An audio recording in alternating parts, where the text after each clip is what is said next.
Hello everyone, it's Kari from sunshineinmypocket.com. Today I'm going to share with you one of my favorite projects that I've done so far this year. Every once in a while you come across a stamp set that has the best sentiments in it and a die set that you just fall in love with, and that's represented on this card here. I'm going to show you how I made it, and I'm just going to make a little variation on this card. So we're going to start off with this stencil from scrapbookcom, and to do this I used two different colors of inks. I used Succulent and Glass Slipper, and I'm just going to kind of put them on in spots. So it's like the spotlight effect here. Taking the second color now, Glass Slipper, and filling in the blanks.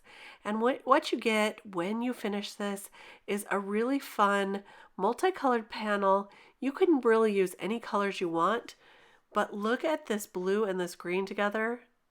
It's so pretty with that stencil. Now this is the die set that I really fell in love with. It is a layering die set. I'll have it listed and linked below. This die set though, I just fell in love with. I can see myself making a billion cards with these flowers.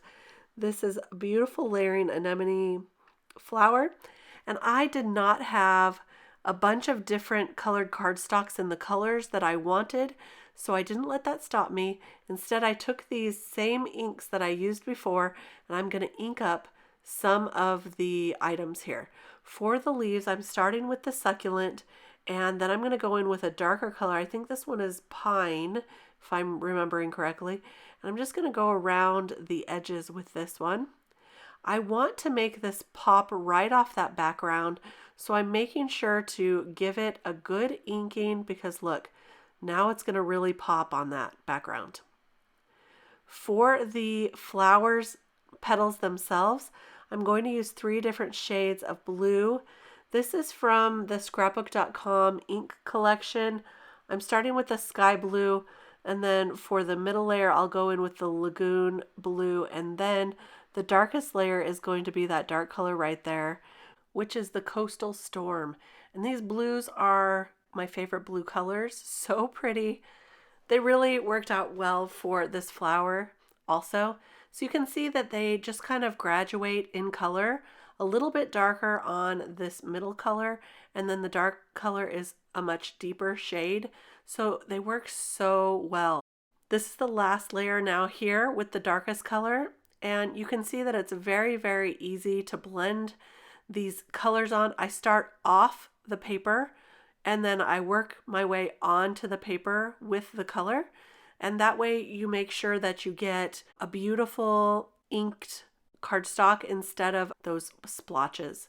I'm going to go ahead and take the rest of the darkest color and ink around that top layer so that we get kind of a shadow on the edges and keep it light in the middle. That's going to really give it some personality and some pop as well. So you can see I haven't re-inked this blending brush at all, just adding what's left on the brush, and that's it. So now it's time to go ahead and assemble these flowers. I'm going to show you how simple it is. Now I built mine up quite a bit, and you'll see that even if you don't build it up, see how it looks right there? It's still so pretty. So you can use it like that to make it for a mailable card. And the one I'm going to do is definitely a lot more dimensional. And so it'd probably be for something that you would give someone or hand deliver instead of mail. And you'll see that in just a minute. For the centers, I'm using a couple different colors of yellow, a lighter yellow and a darker yellow on those. And then for the very center, I'm going to color this piece with some dark gray Copic markers, almost black actually, because I think that the center of an anemone is kind of black or dark color anyway. So I'm coloring that up with the darkest around the edges, leaving a little bit lighter in the center, and that's going to be for the middle of the flower. Now let's go ahead and put this together. I'm just using liquid glue for this. It came together so fast and easy. I just had to show you how fun and easy it is. Really, really simple to put together. So there's the center. Here's for the little bud here, gluing on that second layer of leaf, and then the second layer of the bud. And for the third layer of that little bud, I'm going to use some foam squares.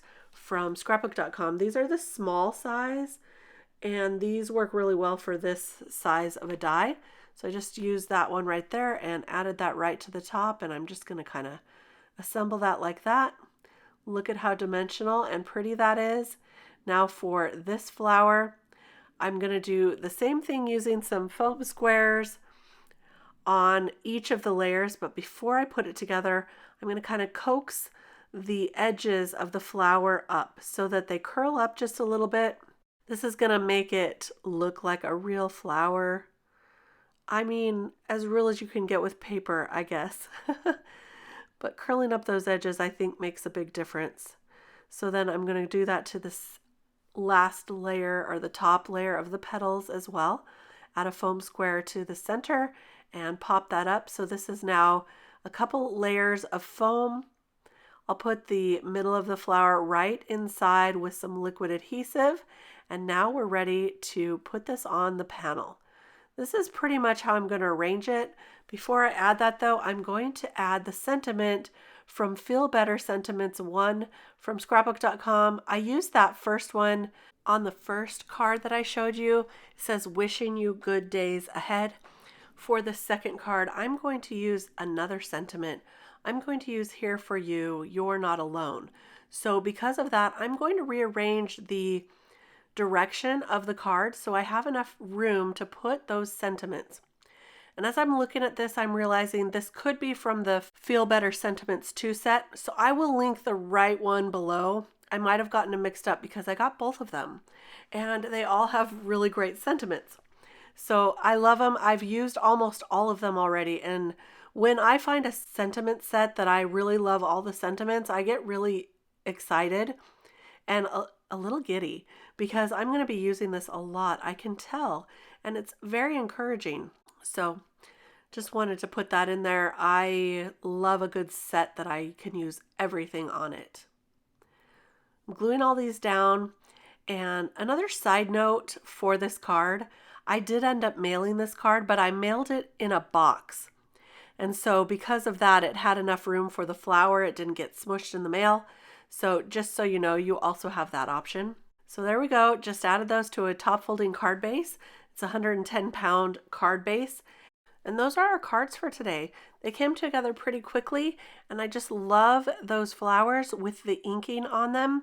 I think they would look beautiful cut out from cardstock as well if you have colored cardstock that is gradient. But if you don't, then use your favorite ink colors, and you can make these in all different colors. So wishing you good days ahead. You're not alone. I'm here for you. I love them. Let me know in the comments below if you have a favorite sentiment set that you use over and over again. I like to keep sets like this in my stash. Thanks for stopping by. If you enjoyed this video, give me a thumbs up. I really appreciate it, and it helps out a lot with YouTube. I appreciate your comments, and thanks for coming back again and again. I'll see you soon with more card making inspiration. Bye-bye.